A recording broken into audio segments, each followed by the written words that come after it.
Andrew is an industrial engineer who works at the Knapford lead mines. He has worked there for many years and has a lot of necessary experience. In the spring, his experience is often key to safety. Spring is the season of rock slides due to constant rainfall across Sodor. To help with rock slides, Andrew has a special plow designated for clearing the rocks off the line without damaging the plow. Andrew is very proud of his rock plow, but some engines didn't see the value in such a thing. On this particular day, James the Red Engine had been tasked with collecting a train from the lead mines. Now, James didn't like goods trains in general, but mine trains were far worse to him, as the dust could spoil his paint. Ugh, goods trains are bad enough, but mine trains are disgusting. I wouldn't call it disgusting, I would call it dirty, dusty, unclean. Dirty is just part of the job. But if he had let me finish, I would have said the work was dangerous and fun. I don't see how this quarry work could be dangerous or fun. All you do here is send trucks around. Well, given we're in rain season, it can be very dangerous. Rain season? The rain loosens the rocks, which means the quarry is more prone to rock slides and cave-ins. Given the lack of rocks blocking the lane, I don't believe you. Why do you think I have a rock plow, James?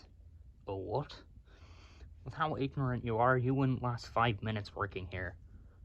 How dare you and your useless snowplow? Don't you dare talk about my rock plow that way. I'll talk about your snowplow however I want. Now go on, common tank engine. My train needs to be shunted. If you're gonna insult my rock plow, then you can shunt the train yourself for all I care. I'd rather be locked in the sheds again. That can be arranged. And then he had the audacity to tell me to shunt the train myself. Can you believe that? Why is he even still here? Wouldn't he have been sold off with the rest of the engines from that whack railway they used to operate here? He's privately owned by the lead mines, and he only acted rude because you insulted his rock plow, James. He holds a high respect for that thing, and doesn't like it when engines insult it. Be quiet, Percy, the adults are talking. I'm literally older than all three of you put together. Yeah, whatever makes you sleep at night. Yeah, right. No, Percy, please bugger off. Why do I even bother? You three and your messed up ideologies of what a real engine is will get you guys in trouble eventually.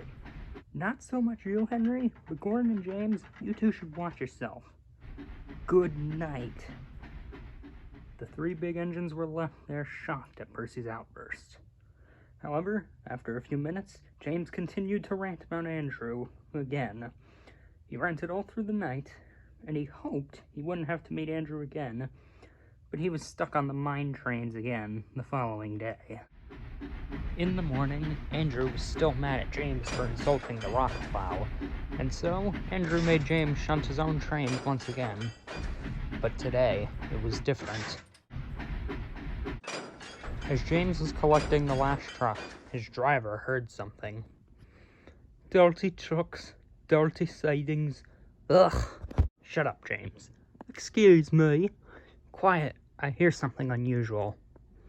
Just then, there was a deep, low rumble followed by pebbles falling on James. Are those pebbles? James, get out of there now! But it was already too late. As the moment Andrew called out to James, a fierce rock slide ensued, and in seconds James was almost fully buried. Ah!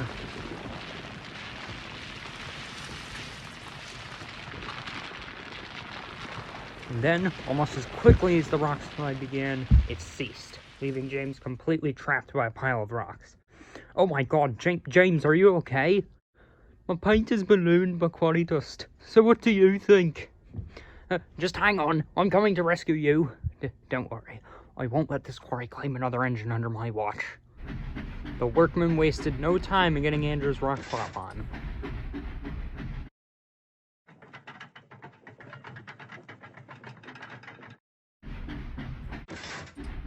The moment the plow was on, Andrew charged for the rock slide and started pushing rocks out of the way.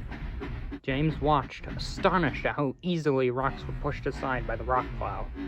By the afternoon, James was free of the rock slide.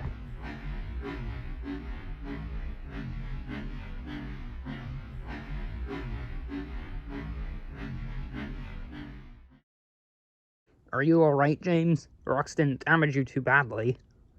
Well, my temporary tender is licked, but aside from that, though, I'm alright.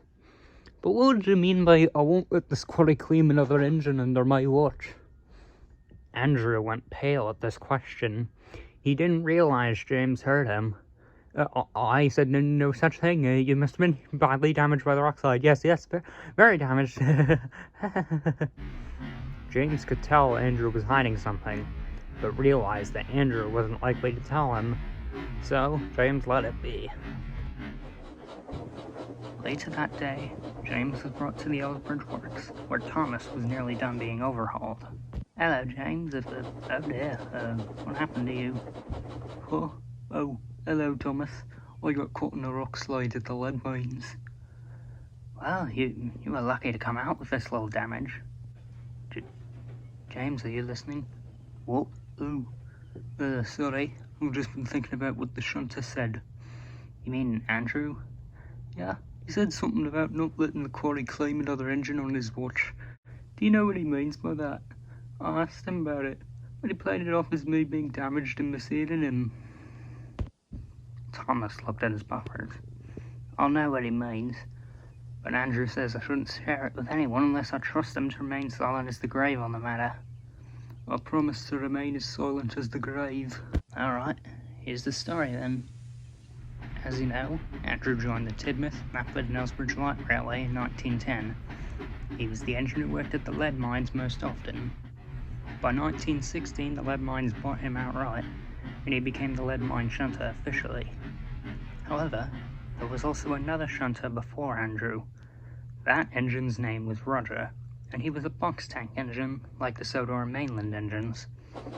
Roger, being a box tank engine, was small enough to actively enter the mine tunnels safely. However, the workers always had to inspect the tunnels first. It was Andrew's first day in being officially owned by the mines. It was the spring of 1916. There had been light rain for the past several days, and so the miners had to be more careful of which tunnels to enter. The only two tunnels on limits were the mine in the center and at the corner of the yards. Roger was asked to shunt some trucks into the center mine. Later that day, when he hadn't returned, the miners became concerned, so they went to check on him. They quickly returned in a panic. "There's been a cave-in," one yelled. "The engine and his crew are still in there," called out another. Though it was dangerous, Andrew was sent in with some miners to rescue Roger. By the time they finally got to him, Roger and his crew had suffocated. After the incident, workers began going missing in that mine shaft a lot more often, as well as workers began to report they could sometimes see a box tank engine traveling in the mine shaft. It eventually reached a point where they had to close off that mine shaft and cut off all rail connection to it.